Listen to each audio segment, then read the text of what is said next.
découvrir ou de la connaître un peu mieux, de savoir un peu ses domaines de compétences, ses champs d'application et puis la vision du monde qu'elle propose. C'est une soirée qui s'inscrit dans un contexte assez exceptionnel de réunion d'astrologues sur l'île, des astrologues d'une grande qualité, à la fois par la diversité de leurs compétences et de leur savoir-faire, mais en même temps de leurs origines géographiques, puisque nous avons des astrologues qui viennent de France, mais aussi de Belgique, des Pays-Bas, d'Angleterre, d'Italie et d'Espagne. Et c'est enfin une soirée particulière parce que la découverte de l'astrologie se prolonge demain par une autre série de conférences, 12 conférences placées sous le signe de la relation aux autres, utiliser l'astrologie pour optimiser les relations. Nous savons tous que des activités aussi quotidiennes que les échanges, les rencontres, les négociations sont des défis importants pour ceux qui ne connaissent pas, qui n'en détiennent pas les clés. Et l'astrologie est très riche et très constructive pour aider la relation. Donc demain, une journée complète consacrée à améliorer les relations dans la famille, dans le couple, dans le travail, en société.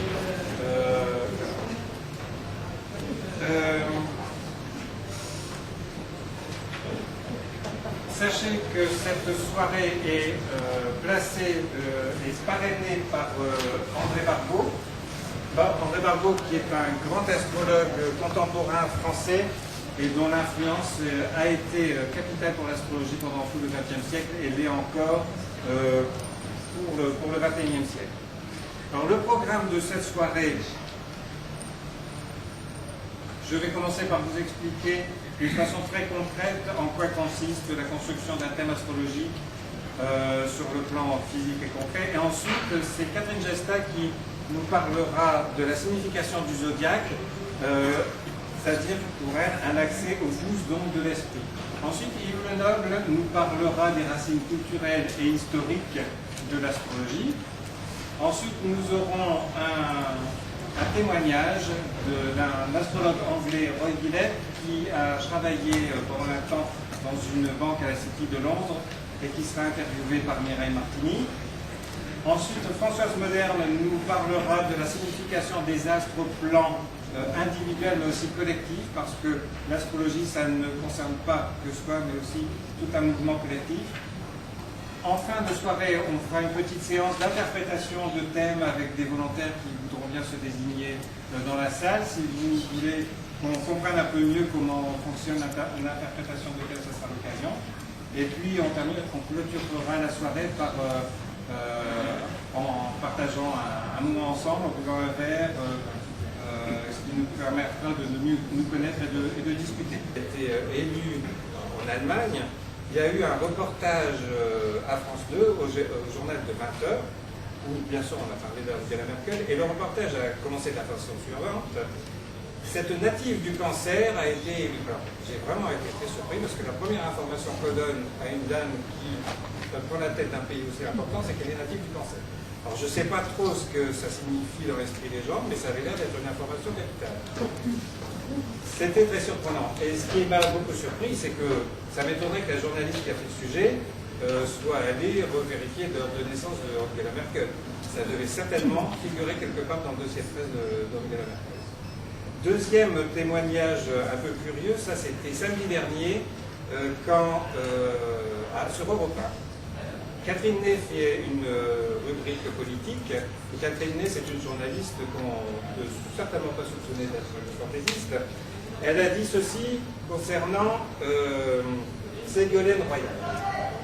Marie-Ségolène Royal s'habille de blanc pour pourfendre la droite.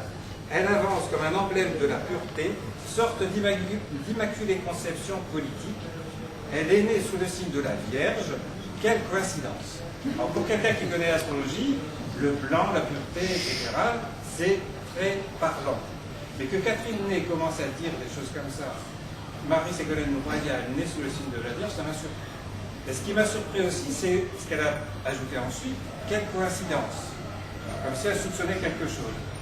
En fait, elle avait l'air de dire que dans la campagne de communication de Ségolène Royal, il y avait des intentions un peu subliminales qui avaient trait à l'astrologie. Ça m'a paru curieux. Un don de l'esprit, une qualité de vie particulière, et il est très important de s'ouvrir à la connaissance de ces 12 vertus, car seule la connaissance de soi permet d'avancer dans la vie, permet d'évoluer dans la vie. Alors, je vais vous présenter ces 12 vertus à partir des axes astrologiques qui vont bientôt apparaître. Mais peut-être, on peut demander, le premier axe, c'est l'axe Bélier-Balance, qui dans la salle a un soleil en Bélier et un soleil en Balance. Soleil en Voilà. Bélier. Voilà, il y a déjà... Donc on va voir déjà votre chemin d'évolution. Comment conquérir votre identité? Si le soleil parle de l'identité, comment conquérir l'identité? En s'appuyant sur le don de l'esprit, sur la qualité particulière liée au signe astrologique. À tous, je suis Cancer d'ascendant et un milieu du ciel en Capricorne. Alors, comme l'a dit si bien Catherine, eh bien, je dois m'intéresser aux racines et essayer d'en faire quelque chose, je dirais, à un niveau vocationnel. Avant de m'intéresser à mes racines familiales, je me suis intéressé aux racines de l'astrologie. Et c'est un peu ce que je vais essayer de vous présenter succinctement, mais essayer en quelque sorte de baliser le chemin de l'astrologie. Le thème que l'on pratique en ce moment, le thème astrologique, l'astrologie moderne, d'où vient-elle? Depuis quand, grosso modo, l'astrologie qu'on pratique, la pratique-t-on? Quand s'est-elle constituée telle que nous la connaissons en ce moment? Alors, je voudrais la faire remonter le plus loin possible et on peut dire que le berceau de l'astrologie, c'est la Mésopotamie. English, but we have Muriel to translate for us. Donc, Roy s'excuse de parler anglais, mais je vais essayer de traduire de mon mieux. Great. I just have to get my technology right. To make it easy for you, we've made this slideshow. So really, for a while, Muriel can translate the words on the screen. Donc, pour vous rendre les choses faciles, on a fait un petit diaporama. Roy a fait un petit diaporama. Donc, je vais commencer par vous traduire ce qui est écrit sur l'écran. Pardon, moi je vais prendre le micro ici. Donc, pardon. Donc, je vous traduis ce qui est écrit sur l'écran. Donc, les millionnaires n'utilisent pas l'astrologie. C'est seulement les milliardaires qui s'en servent. C'est une citation d'un banquier d'affaires américain qui s'appelle JP Morgan. Yeah, I just wanted to say that there are some slideshows, but that's a good idea. It is a good idea. The idea is that maybe Muriel will ask me questions, or maybe you will ask me questions with some of the slideshows. This is not just a presentation, but a chance for you to ask questions. Voilà. Donc, Roy disait qu'il faudrait vraiment que ça soit une sorte d'interview, c'est-à-dire que tout le monde puisse poser des questions. Donc, n'hésitez pas. On ne suit pas vraiment le diaporama, c'est juste pour faire une base. Et n'hésitez pas si vous avez des questions. Et moi, je vais commencer en fait en demandant à Roy comment il est arrivé à l'astrologie financière. Roy, how did you first start with financial astrology? How did it come to you? Il y a une réponse.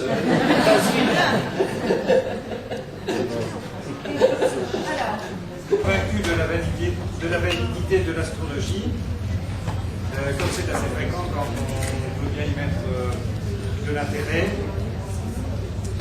Elle est présidente du Centre méditerranéen d'astrologie à Montpellier. Elle est très active à ce niveau et en même temps sur les traductions, en particulier d'André Barbeau en anglais. Elle organise chaque mois à Montpellier des réunions d'astrologie, des conférences. Et ce soir, elle vient nous parler, avant de se précipiter demain dans un avion qui va la conduire à Milan pour un stage d'astrologie traditionnelle. Elle va nous parler ce soir des symbolismes individuels et collectifs en astrologie. Et un peu de prévision.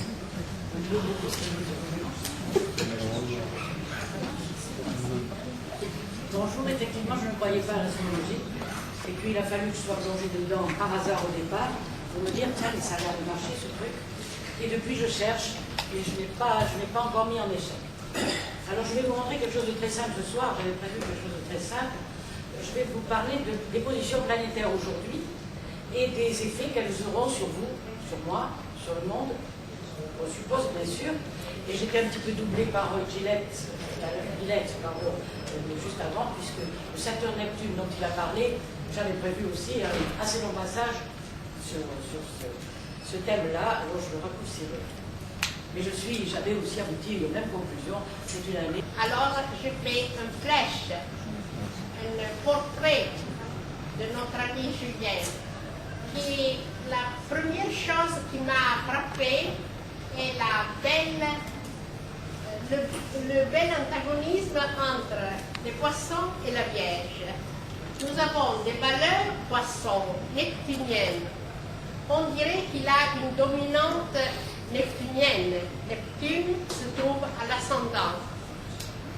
Et nous avons une très grande présence de planètes à la Vierge. Lune, Mars, Jupiter, Saturne. Donc il a deux côtés différents. Un côté neptunien de rêve, d'illusion, de vivre dans un monde un peu particulier, hors de la réalité. Et un côté qui est virginien et qui est donc très réaliste et qui doit se mesurer avec la réalité. C'est un chemin qu'il a commencé quand il est...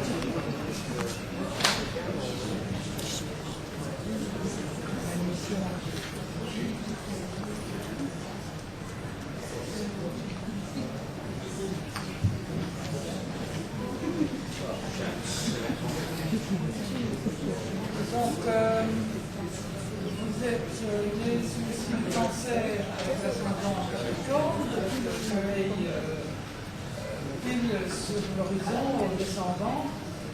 Alors, que voyons-nous, c'est que ton thème est très ouvert, avec plus de planètes du côté ouest, c'est-à-dire du côté où les planètes se couchent. Ça veut dire que tu t'accordes beaucoup d'attention aux autres. Hein? Le soleil est déjà en 7, tu es rayonnant quand tu es avec des gens que tu aimes, avec qui tu peux collaborer, d'une façon sensible, parce que tout ça c'est en Cancer, une recherche de sécurité dans cette relation. Extrêmement compliqué pour les astrologues. Donc j'imagine compliqué pour elles aussi, d'ailleurs. Déjà, on voit qu'il y a une répartition au milieu du ciel extrêmement importante, avec des amas planétaires. Elle est du signe du Lion, et ce signe du Lion contient le Soleil, bien sûr, Pluton, Mars, et c'est tout. Le Sud. C'est-à-dire le Sud. Donc on est là dans la dimension feu, la dimension enthousiaste, avec le lien entre le Soleil et Mars, qui sont toutes les deux des planètes masculines. On peut dire que là, on pourrait presque dire un complexe de virilité. D'un côté, c'est moi qui suis là, c'est moi qui assure, notamment dans cette maison 10, qui est une maison professionnelle, où là, il y a une confiance,